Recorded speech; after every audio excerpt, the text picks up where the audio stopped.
Hey everybody, welcome to Cheap Comic Collector once again. And there we go. This is Cheap Comic Collector Presents, actually. And today we are looking at the 12th chapter of Captain America serial from 1944. It's got 15 chapters altogether, so we're finally entering the home stretch. This chapter is called Horror on the Highway. And as usual, I don't have much to say about it. It's pretty much, this serial, though entertaining, pretty much follows the standard serial format of cliffhanger endings, which are often resolved by not showing you everything the first time, right? So they set up the cliffhanger and they show like the house being blown up, but they don't show you the part where the person runs out before the house blows up. And then when they continue, they restart it and they show that little bit in there where the person got away. So something like that, happens a lot in these serials, which is why I do recommend you watch them on a weekly basis or a daily basis. Not like, they're not something that's designed to be binge watched, not at all. So anyway, today we're gonna continue on with our looking at the covers from the Captain America comics from the 1940s. This one looks like he's battling the Red Skull on that cover, so that's cool. And I did animate these, and they turned out interesting. This one, actually, he's just kind of fighting Captain America there, and everybody else just kind of stays still. That's one of the things about these covers, is sometimes it doesn't really do anything with the background. It doesn't necessarily recognize the art as characters they should do something with all the time. But if I remember right, it took quite a few tries to get something usable out of this one. It just kind of didn't want to work the way you expect it to. And then we have this guy. This one where he's battling these monsters. That was kind of cool. Very cool cover from the 1940s.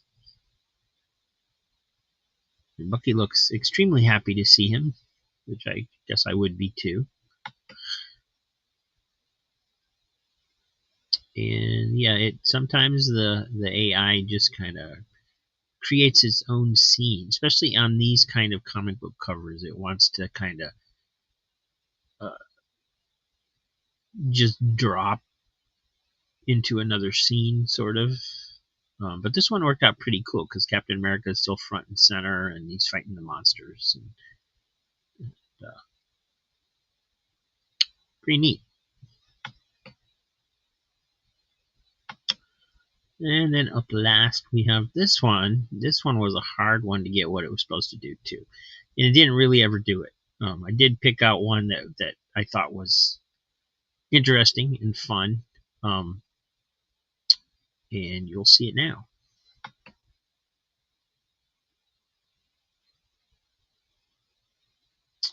Yep. So as you can see, it just kind of what's going on? Are they being sucked into the black hole? Are they being sucked into the comic book? Are they, it's just kind of weird. But it's entertaining. You look at it and you're like, oh, that's pretty cool, actually. It doesn't do, I was trying to get him to like fight the Japanese monster guy there with the big sword, and it did a little bit kind of, but it never did me like you see how Captain America's head from the drawing just kind of dissolves there, and then it's almost like the guy chopped his head off. that happened in one of the other covers where his head was just floating around as a head, and it was just odd. But this one turned out pretty neat. I like the effect at the end with the colors and everything. So anyway, that's the covers for this week. Hope you enjoyed them. We're going to get into the serial, chapter 12. Yeah, let me hide all this other stuff. There we go. And then after the serial, you might want to stick around. We've got a couple of bonus scenes for you that you might consider, like, what if, what if this serial had been based on the actual comics? What if Marvel Studios had made more Captain America movies set in World War II instead of just that first one? So a couple quick scenes of stuff from that. So hopefully you'll enjoy those and stick around for the end. And here is the serial, chapter 12, Horror on the Highway.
Captain America. How much longer will it take it to revive? Well, only a few seconds. But I hope by that time Captain America will have captured both of you.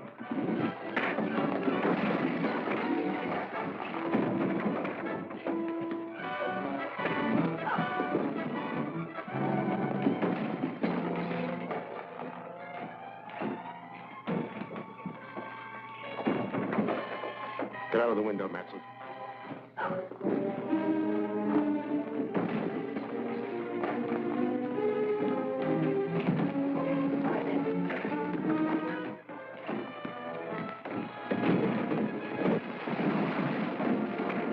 Pick up the machine and follow him.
A dead man has been brought back to life. This astonishing news came from the district attorney's office today when it was announced here that Bart Matson, the notorious Scarlet henchman who died yesterday, was resurrected by Dr. Lyman's life-restoring machine. While there are no known witnesses to the actual operation, Matson was seen escaping from an electrical laboratory in which the body of Dr. Lyman was found in the midst of the wreckage of his machine. You should be thankful, Matson. You're the only authentic case of modern times of a man who has returned from the dead. I owe you a lot for that. Too bad Lyman smashed the machine. Yes, it's unfortunate. However, we've destroyed another enemy. Don't forget that Captain America turned Dirk over to the police. They'll slap a murder charge on him. Oh, I don't think so. The only witness is Captain America, and he can't testify without revealing his identity. If he does that, we should be compensated for the risk we are taking. Dirk might talk. They put the screws on. No, I'm taking all precautions. Our lawyer has gone to see him. He'll warn Dirk to keep silent.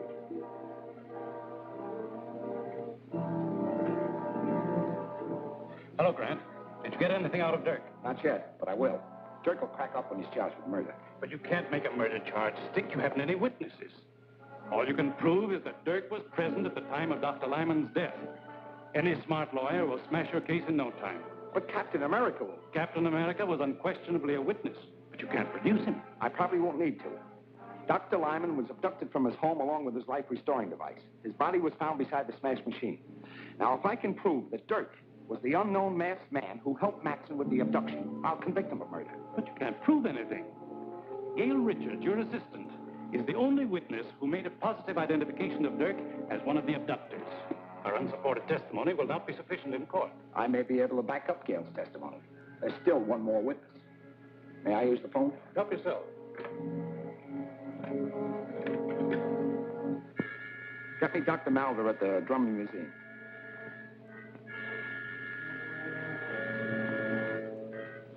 Yes, Gardner. Is there something I can do for you? I hope so. We have a prisoner here who we believe is one of Lyman's murderers. Now, we'll have a case against him if you can testify that he was one of Lyman's abductors. But he was masked. I only saw the man that Miss Richards called Matson. I understand that.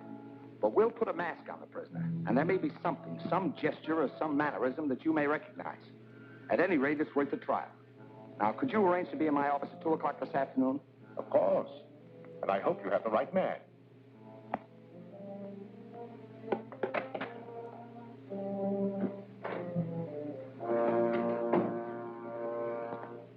What news, Counselor? The district attorney is going to spring a surprise witness to identify Dirk as one of Dr. Lyman's abductors. I know all about that. I've just talked with the district attorney. As a matter of fact, I am to be the surprise witness. You? Excellent. That will knock that case into a cocked hat. I'll get a habeas corpus? On the contrary, I shall identify Dirk as being one of the abductors. Identify him? Well, you can't do that. Dirk will squeal. If he thinks he's being framed to take a murder rap, he'll tell everything he knows. Exactly. He's become a danger to my organization. I've devised a little plan that will take care of him and the district attorney at the same time. Return to Dirk at once. Tell him he'll be released if he obeys my instructions implicitly. I'll be present when he's brought into the district attorney's office, and... Miss Richards says when Matson attacked you, you tore off his mask. That is true. But neither of us saw the face of the other man. The man you're about to see is wearing the same mask you took from Matson. Miss Richards has identified him. We hope you can corroborate her testimony. All right, Davis, bring him in.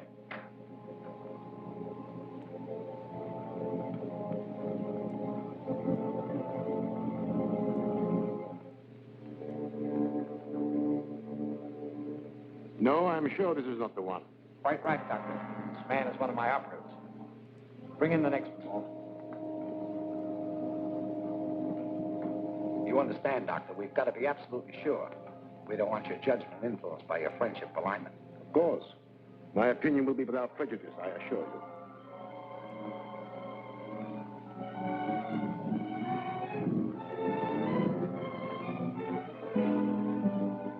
This unquestionably is the man who looted Matson in the raid on Lyman's house. That's a lie. You're trying to frame me. Are you willing to identify this man under oath? Positively. That's good enough to convict. Book him for murder. Murder? You can't do that. Suppose I talk. What'll I get? If you'll name the scarab, I'll accept a plea of guilty of second-degree murder.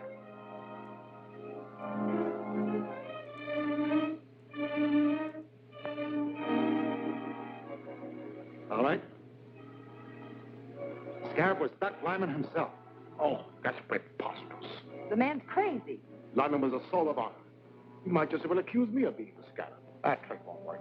You can't save your neck by accusing a dead man. It's true. Lyman was using his machine to bring Matson back to life. Why did Matson kill him? How can I tell what a man will do who's just been resurrected from the dead? We'll have to have more evidence than Just your word. I can prove it, but I won't talk before this guy, whoever he is.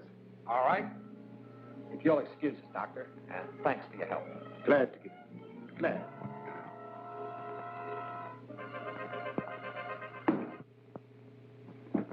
Now talk. What's your evidence? Lyman's papers and a list of all his agents. They're hidden in his house. Lyman's house was thoroughly searched before it was closed up. You didn't know the scarab. There are secret compartments in his house that your caps could never find. Take me there and I'll show you. I think you're lying, but I'll call your bluff and take you to Lyman's house.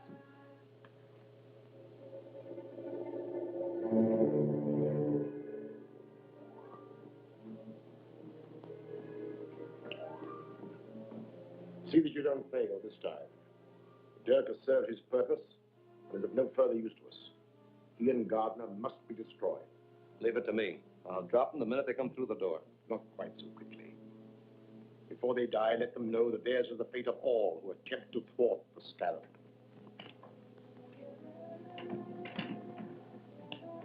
DA is driving up in front with Dirk. Good. I'll wait in the car.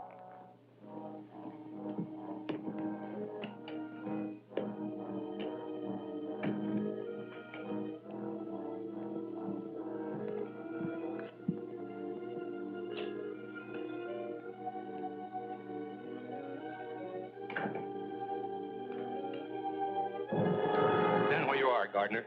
Good work, Matson. I knew the scarab wouldn't let me down. Quiet, you double-crosser. When you threatened to squeal, you signed your own death warrant. As for you, Mr. DA, you're finally going to pay the penalty for interfering with the scarab.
Take care of anyone who follows us.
Thanks for watching, everybody. We'll see you next week.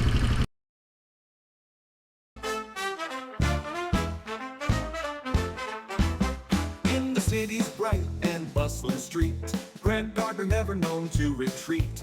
District attorney with the courage to stand, taking down the scorpion with a strong hand. No shield in sight, just a badge of law. Captain America with a firm jaw. Justice served in a suit and tie. Watch out, Scorpion, you can't hide or lie. He's the captain with no shield tonight, navigating danger with all his might.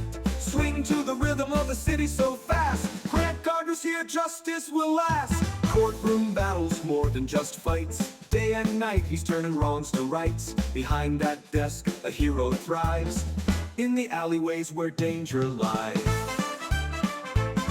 No wars to fight, but a city to save. Chasing villains through the urban wave. A hero's tale spun without the shield's flare. Captain Gardner handles villains with care. He's the captain with no shield tonight, navigating danger with all his might. Swing to the rhythm of the city so fast. Grant Gardner's here, justice will last.